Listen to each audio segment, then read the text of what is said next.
Hello friends. Hello friends, welcome to my YouTube channel Teaching Tutorial by Arpita. Today we are going to discuss वैष्णव धर्म। आज हम बात करेंगे वैष्णव धर्म के बारे में और जानेंगे क्या ये छोटा सा एक रिलीजन के बारे में है। तो ये ज़्यादा बड़ा नहीं है, तो चलिए इसको डिस्कस करते हैं। इससे कम क्वेश्चंस बनते हैं एग्जाम में, बट हम पढ़ रहे हैं एक सीरीज के अकॉर्डिंग, तो हम इसे भी पढ़ते चलेंगे, ठीक है। तो शुरू करते हैं। देखिए, वैष्णव धर्म जिसे भागवत धर्म भी कहा जाता है, क्या भागवत धर्म भी कहा जाता है, हिंदू धर्म का एक प्रमुख संप्रदाय है। यानी एक जो वैष्णव धर्म के होते हैं लोग, वो हिंदू धर्म का भी एक प्रमुख संप्रदाय होता है। हिंदू धर्म के ही अंतर्गत आते हैं वैष्णव, ठीक है।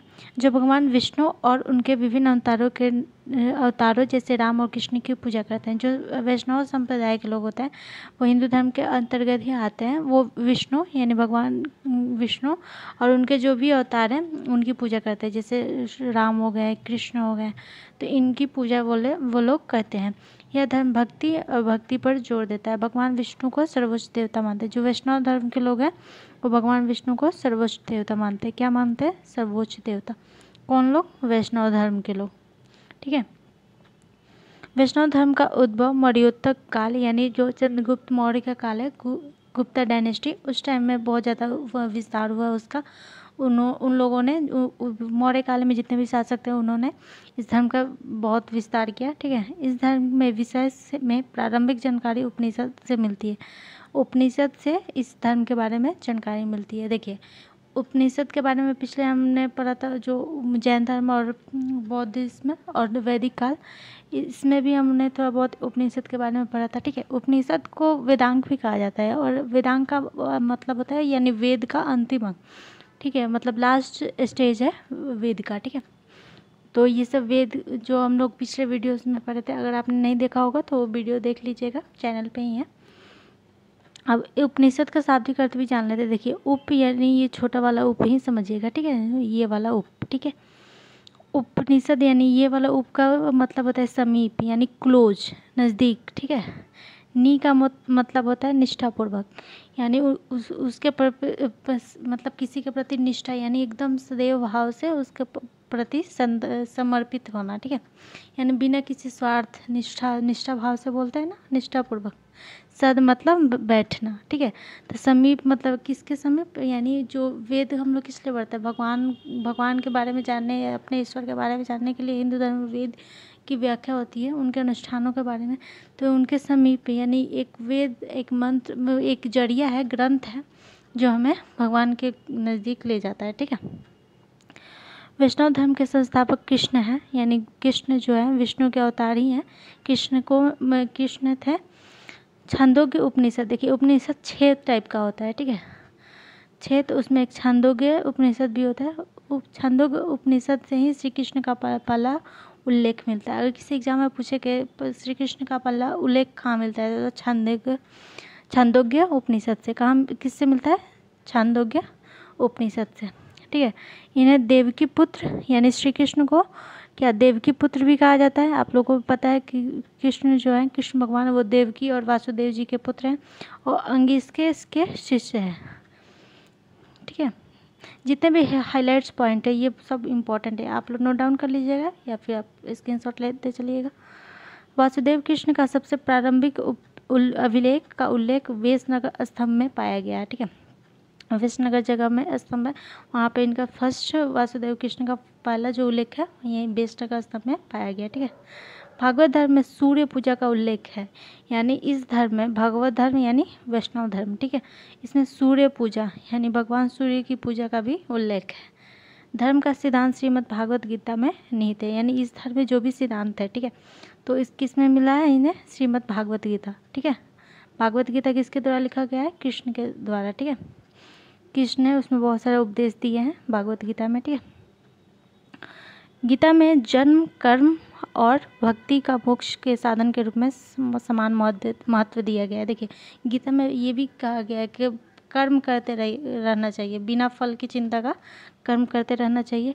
तो उसी पर ज़्यादा जोर दिया गया है मोक्ष प्राप्ति के लिए, यानी जन्म, कर्म और भक्ति को मोक्ष के साधन के रूप में समान महत्व दिया गया है, ठीक है। भागवत गीता को अवतारवाद का सर्वप्रथम उल्लेख मिलता है।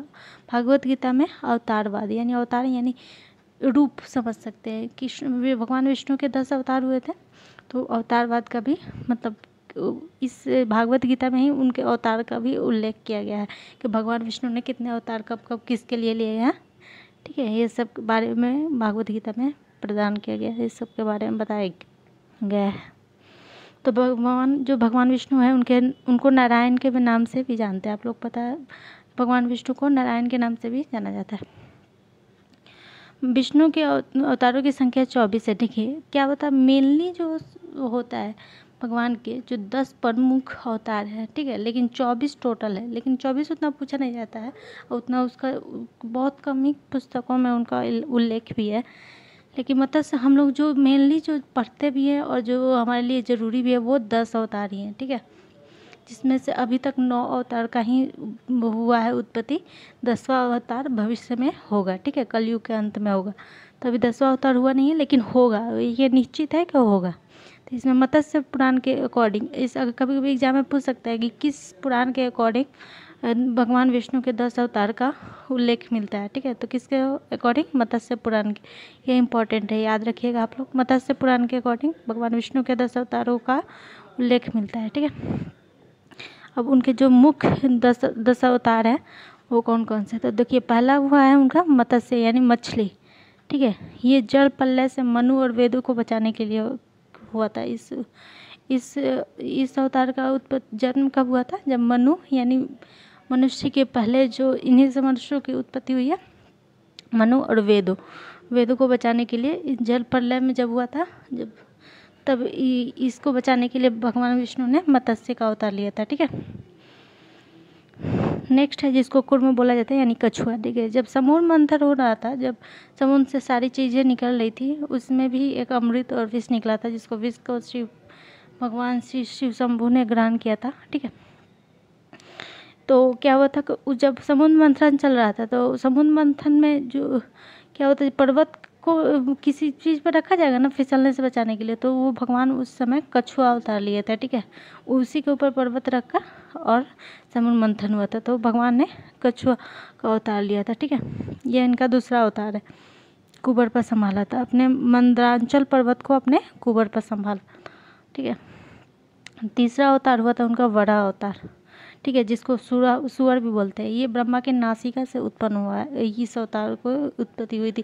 जब क्या हुआ था कि हिरण्यकश्यपु जो था, जो हिरण्यकश्यप का भाई था, तो वो क्या किया था कि पृथ्वी को समुद्र के अंदर रख दिया था, यानी बंद कर दिया था, ठीक है। तो अब पृथ्वी समुद्र में डूब जाएगी तो फिर पृथ्वीवासी कैसे रहेंगे, तो उस टाइम तो उसी को मारने के लिए यानी हिरण्यकश्यपु को मारने के लिए भगवान ने वरा अवतार का मतलब उत्पत्ति लिया, अपना अवतार लिया, ठीक है।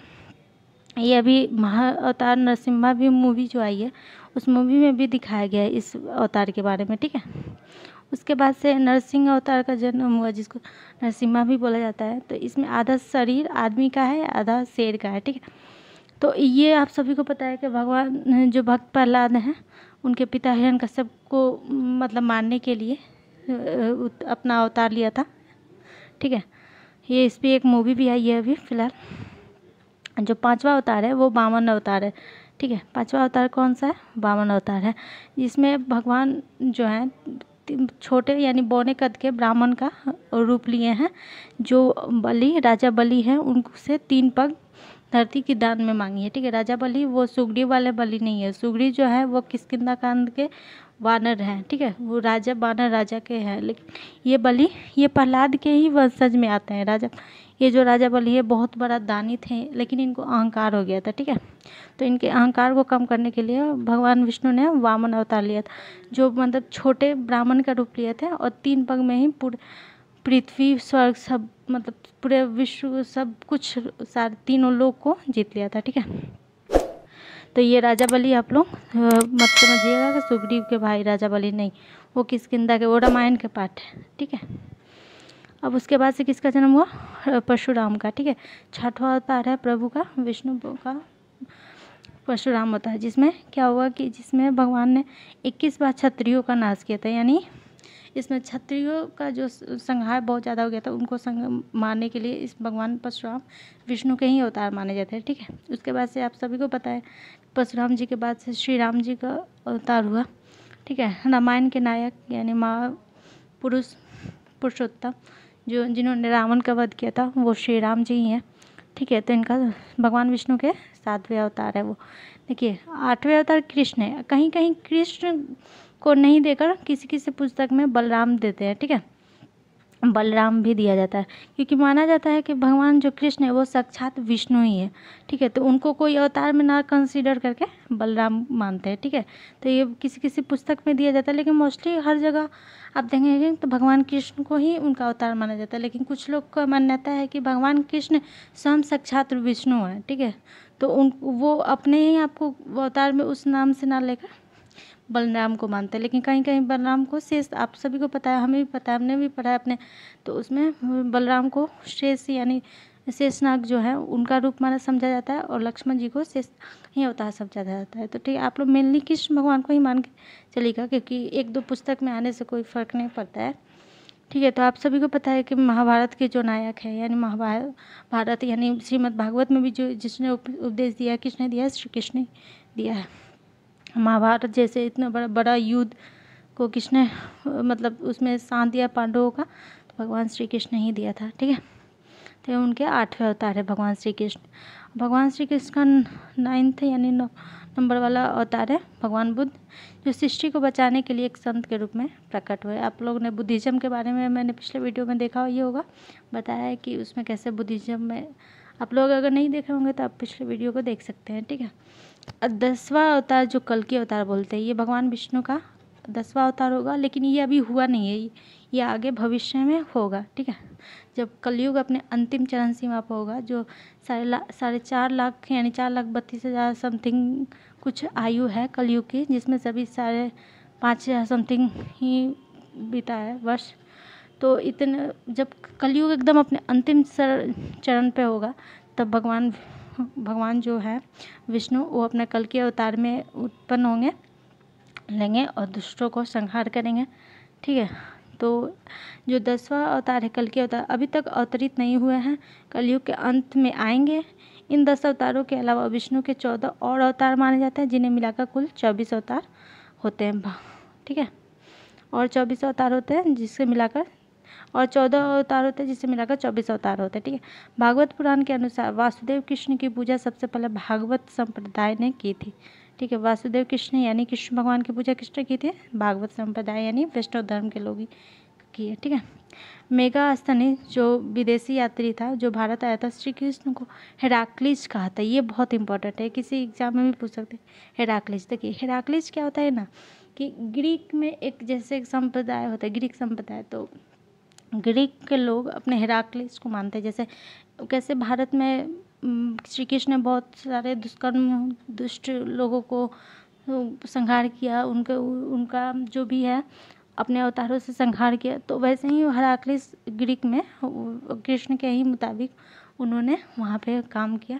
तो इसलिए मेगास्थनीज अपने देश के जो नायक हुए हेराक्लिस, उनके नाम उपाधि से श्री कृष्ण को नवाजा, कि मतलब वैसे ही जैसे उसके देश में हेराक्लिस हैं वैसे ही यहाँ पे भारत में श्री कृष्ण ऐसे ऐसे काम किए। ठीक है, तो आप लोग आई होप आप लोग समझ गए होंगे हेराक्लिस का मतलब क्या हुआ। एक नाम है जो उस जैसे एक समझा रही हूँ मैं, मेरे घर में कोई राम नाम का लड़का है। ठीक है, तो वो बहुत अच्छा काम कर रहा है, लेकिन सेम दूसरी जगह में गई, दूसरे गांव एक लड़का होगा जो हमारे घर के राम जैसा है, वैसा ही काम कर रहा है, तो उसको भी हम बोले कि हाँ ये मेरे घर का राम जैसा ही तो उसका नाम भी राम रख दिया गया। ठीक है, तो वैसे ही मेगास्थनीज ने श्री कृष्ण को हेराक्लिस नाम से संबोधित किया था।